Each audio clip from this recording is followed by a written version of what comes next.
Om Shanti. Good morning. आज 31/12/20 की last मुरली है। बाप दादा मधुबन। आज मीठे बाबा के मधुर बोल है। मीठे बच्चे, तुम्हारी यह ईश्वरीय मिशन है। तुम सबको ईश्वर का बनाकर उन्हें बेहद का वर्षा दिलाते हो। आज का प्रश्न, कर्म इंद्रियों की चंचलता समाप्त कब होगी? उत्तर, जब तुम्हारी स्थिति सिल्वर एज तक पहुंचेगी, अर्थात जब आत्मा त्रेता की सतो स्टेज तक पहुंच जाएगी तो कर्म इंद्रियों की चंचलता बंद हो जाएगी। अभी तुम्हारी रिटर्न जर्नी है, इसलिए कर्म इंद्रिय को वश में रखना है। कोई भी छिपा कर ऐसा कर्म नहीं करना जो आत्मा पतित बन जाए। अविनाशी सर्जन तुम्हें जो परहेज बता रहे हैं उस पर चलते रहो। आज का गीत, मुखड़ा देख ले प्राणी जरा दर्पण में। ओम शांति। रूहानी बच्चों प्रति रूहानी बाप समझा रहे हैं। न सिर्फ तुम बच्चों को, जो भी रूहानी बच्चे प्रजापिता ब्रह्मा मुख वंशावली है वह जानते हैं। हम ब्राह्मणों को ही बाप समझाते हैं। पहले तुम शूद्र थे, फिर आकर ब्राह्मण बने हो। बाप ने वर्णों का भी हिसाब समझाया है। दुनिया में वर्णों को भी समझते नहीं, सिर्फ गायन है। अभी तुम ब्राह्मण बन के हो, फिर देवता वर्ण के बनेंगे। विचार करो, यह बात राइट है? जज योरसेल्फ। हमारी बात सुनो और भेंट करो। शास्त्र जो जन्म जन्मांतर सुने हैं और जो ज्ञान सागर बाप समझाते हैं उनकी भेंट करो। राइट क्या है? ब्राह्मण धर्म अथवा कुल बिल्कुल भूले हुए है। तुम्हारे पास विराट रूप का चित्र राइट बना हुआ है, इस पर समझाया जाता है। बाकी इतनी भुजाओं वाले चित्र जो बनाए हैं और देवियों को हथियार आदि बैठ दिए हैं, वो सब है रॉन्ग। यह भक्ति मार्ग के चित्र है। इन आंखों से सब देखते हैं परंतु समझते नहीं। कोई के ऑक्यूपेशन का पता नहीं है। अभी तुम बच्चों को अपनी आत्मा का पता पड़ा है और 84 जन्मों का भी मालूम पड़ा है। जैसे बाप तुम बच्चों को समझाते हैं, तुमको फिर औरों को समझाना है। शिव बाबा तो सबके पास नहीं जाएंगे, जरूर बाप के मददगार चाहिए ना। इसलिए तुम्हारी है ईश्वरीय मिशन। तुम सबको ईश्वर का बनाते हो, समझाते हो। वो हम आत्माओं का बेहद का बाप है, उनसे बेहद का वर्षा मिलेगा। जैसे लौकिक बाप को याद किया जाता है, उनसे भी जास्ती पारलौकिक बाप को याद करना पड़े। लौकिक बाप तो अलग काल के लिए सुख देते हैं, ये बेहद का बाप बेहद का सुख देते हैं। यह अभी आत्माओं को ज्ञान मिलता है। अभी तुम जानते हो हमारे 3 बाप है, लौकिक, पारलौकिक और अलौकिक। बेहद का बाप अलौकिक बाप द्वारा तुमको समझा रहे हैं। इस बाप को कोई भी जानते नहीं। ब्रह्मा की बायोग्राफी का किसी को पता नहीं है। उनका ऑक्यूपेशन भी जानना चाहिए ना। शिव की, श्री कृष्ण की महिमा गाते हैं, बाकी ब्रह्मा की महिमा कहाँ? निराकार बाप को जरूर मुक्त तो चाहिए ना, जिससे अमृत दे। भक्ति मार्ग में बाप को कभी यथार्थ रीति याद नहीं कर सकते। अभी तुम जानते हो, समझते हो। शिव बाबा का रथ यह है। रथ को भी श्रृंगार करते हैं ना, जैसे मोहम्मद के घोड़े को भी सजाते हैं। तुम बच्चे कितना अच्छी रीति मनुष्य को समझाते हो। तुम सभी की बड़ाई करते हो, बोलते हो तुम यह देवता थे, फिर 84 जन्म भोग तमो प्रधान बने हो, अब फिर सतो प्रधान बनना है तो उसके लिए योग चाहिए। परंतु बड़ा मुश्किल कोई समझते हैं। समझ जाए तो खुशी का पारा चढ़े, समझाने वाले का तो और ही पारा चढ़ जाए। बेहद के बाप का परिचय देना कोई कम बात है क्या? समझ नहीं सकते, कहते ये कैसे हो सकता? बेहद का बाप की जीवन कहानी तुम सुनाते हो। अब बाबा कहते बच्चे पावन बनो। तुम पुकारते थे ना कि हे पतित पावन आओ। गीता में भी मनमना भव अक्षर है, परंतु उनकी समझानी कोई के पास है नहीं। बाप आत्मा का ज्ञान भी कितना क्लियर कर समझाते हैं। कोई शास्त्र में यह बातें है नहीं। फल कहते हैं आत्मा बिंदी है, भ्रकुटी के बीच स्टार है, परंतु यथार्थ रीति किसी की बुद्धि में नहीं है। वो भी जानना पड़े। कलयुग में है ही अनराइटियस, सतयुग में है सब राइटियस। भक्ति मार्ग में मनुष्य समझते हैं ये सब ईश्वर से मिलने के रास्ते हैं, इसलिए तुम पहले फॉर्म भराते हो, यहाँ क्यों आए हो। इससे भी तुमको बेहद के बाप का परिचय देना है। पूछते हो आत्मा का बाप कौन, सर्वव्यापी कहने से तो कोई अर्थ ही नहीं निकलता। सबका बाप कौन, यह है मुख्य बात। अपने अपने घर में भी तुम समझा सकते हो। एक दो मुख्य सीढ़ी चित्र, त्रिमूर्ति चित्र, झाड़, ये बहुत जरूरी है। एक दो तीन चित्र बाबा ने कहा, सीढ़ी, त्रिमूर्ति और झाड़, ये बहुत जरूरी है। झाड़ से सब धर्म वाले समझ सकते हैं कि हमारा धर्म कब शुरू हुआ। हम इस हिसाब से स्वर्ग में जा सकते हैं।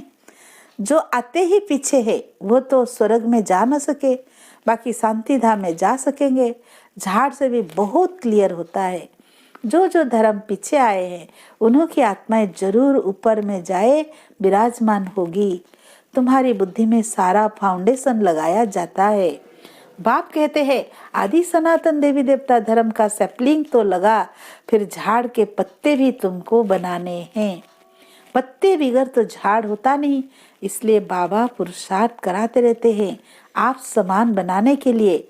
और धर्म वालों को पत्ते नहीं बनाने पड़ते हैं, वो तो ऊपर से आते हैं, फाउंडेशन लगाते हैं, फिर पत्ते पीछे ऊपर से आते जाते हैं। तुम फिर झाड़ की वृद्धि के लिए यह प्रदर्शन आदि करते हो, इससे पत्ते लगते हैं, फिर तूफान आने से गिर पड़ते हैं, मुरझा जाते हैं।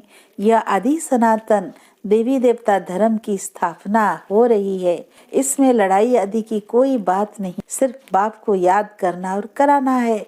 तुम सबको कहते हो और जो भी रचना है उनको छोड़ो। रचना से कभी वर्षा मिल न सके, रचयिता बाप को ही याद करना है और किसी की याद न आए। बाप का बनकर ज्ञान में आकर फिर अगर कोई ऐसा काम करते हैं तो उसका बोझा सिर पर बहुत चढ़ता है। बाप पावन बनाने आते हैं और फिर ऐसा कुछ काम करते हैं तो और ही पतित बन पड़ते हैं। इसलिए बाबा कहते हैं ऐसा कोई काम नहीं करो जो घाटा पड़ जाए। बाप की ग्लानि होती है ना, ऐसा कर्म नहीं करो जो विकर्म जास्ती हो जाए। परहेज भी रखनी है, दवाई में भी परहेज रखी जाती है। डॉक्टर कहे ये खटाई आदि नहीं खाना है तो मानना चाहिए। कर्म इंद्रियों को वश करना पड़ता है। अगर छिपा कर खाते रहेंगे तो फिर दवाई का असर नहीं होगा। इसको कहा जाता है आसक्ति। बाप भी शिक्षा देते हैं यह नहीं करो। सर्जन है ना, लिखते हैं बाबा मन में संकल्प बहुत आते हैं, खबरदार रहना। गंदे स्वप्नों मनसा में संकल्प आदि बहुत आएंगे। सतयुग त्रेता में यह बातें होती नहीं। तुम जितना आगे नजदीक होते जाएंगे, सिल्वर एज तक पहुंचेंगे, तब कर्म इंद्रियों की चंचलता बंद हो जाएगी, कर्म इंद्रिया वश हो जाएगी। सतयुग त्रेता में आपके बस थी ना, जब उस त्रेता की अवस्था तक आओ तब वश होगी। फिर सतयुग की अवस्था में आएंगे तो सतो प्रधान बन जाएंगे, फिर सर्व कर्म इंद्रिया पूरी वश हो जाएगी। कर्म इंद्रियां बस थी ना, नई बात थोड़ी है।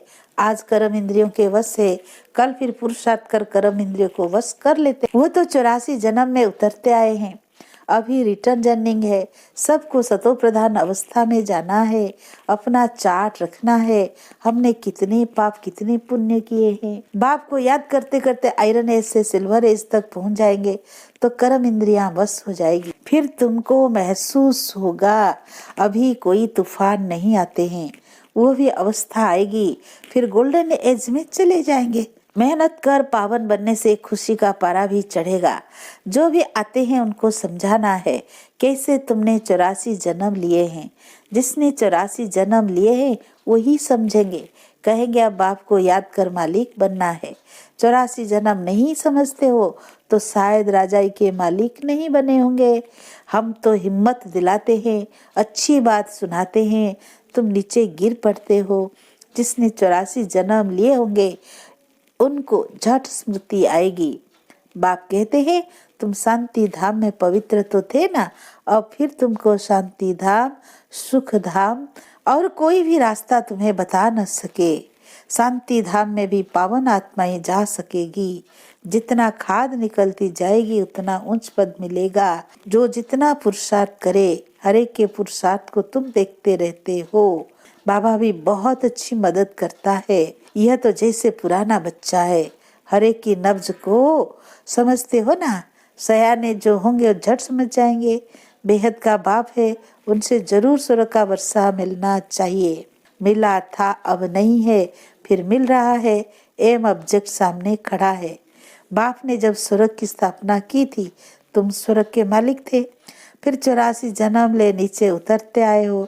अभी है यह तुम्हारा अंतिम जन्म। हिस्ट्री रिपीट तो जरूर करेगी ना। तुम सारा 84 का हिसाब बताते हो। जितना समझेंगे उतना पत्ते बनते जाएंगे। तुम भी बहुतों को आप समान बनाते हो ना। तुम कहेंगे हम आए हैं सारे विश्व को माया की जंजीरों से छुड़ाने। बाप कहते मैं सबका रावण से छुड़ाने आता हूँ। तुम बच्चे भी समझते हो बाप ज्ञान का सागर है। तुम भी ज्ञान प्राप्त कर मास्टर ज्ञान सागर बनते हो ना। ज्ञान अलग है, भक्ति अलग है। तुम जानते हो भारत का प्राचीन राजयोग बाप ही सिखलाते हैं, कोई मनुष्य सिखला नहीं सकते। परंतु यह बात सबको कैसे बताए। यहाँ तो असुरों के विघ्न भी बहुत पड़ते हैं। आगे तो समझते थे शायद कोई कीचड़ा डालते हैं, अभी समझते हो यह विघ्न कैसे डालते हैं। नथिंग न्यू, कल्प पहले भी ये हुआ था। तुम्हारी बुद्धि में ये सारा चक्र फिरता रहता है। बाबा हमको सृष्टि के आदि मध्य अंत का राज समझा रहे। बाबा हमको लाइट हाउस का भी टाइटल दे। एक आंख में मुक्ति धाम, दूसरी आंख में जीवन मुक्ति धाम। तुमको शांति धाम में जाकर फिर सुख धाम में आना है। यह है ही दुख धाम। बाबा के 3 आंखों से जो कुछ तुम देखते हो उनको भूलो, अपने शांति धाम को याद करो। आत्मा को अपने बाप को याद करना है।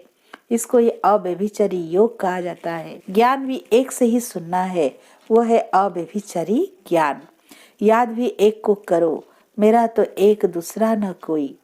जब तक अपने को आत्मा निश्चय नहीं करेंगे तब तक एक की याद आएगी नहीं।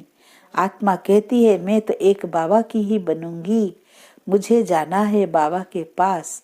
ये शरीर तो पुराना जड़जड़ीभूत है, इनमें भी ममत्व नहीं रखना है। यह ज्ञान की बात है। ऐसे नहीं कि शरीर की संभाल नहीं करनी है, अंदर में समझना है यह पुरानी खाल है, इनको भी अब छोड़ना है। तुम्हारा है बेहद का सन्यास, वो तो जंगल में चले जाते हैं। तुमको घर में रहते याद में रहना है। याद में रहते रहते तुम भी शरीर छोड़ सकते हो। कहाँ भी हो तुम बाप को याद करो।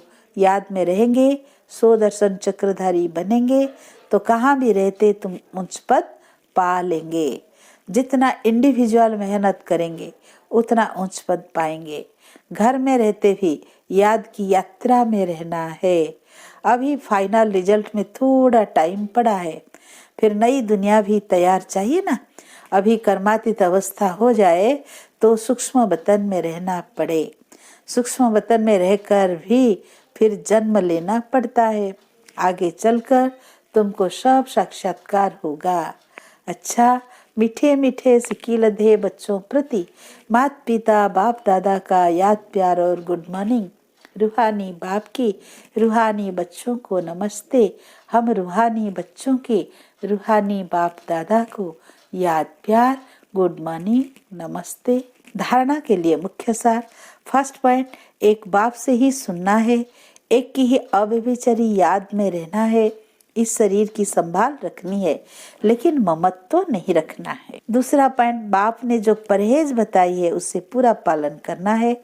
कोई भी ऐसा कर्म नहीं करना है जो बाप की ग्लानि हो, पाप का खाता बने।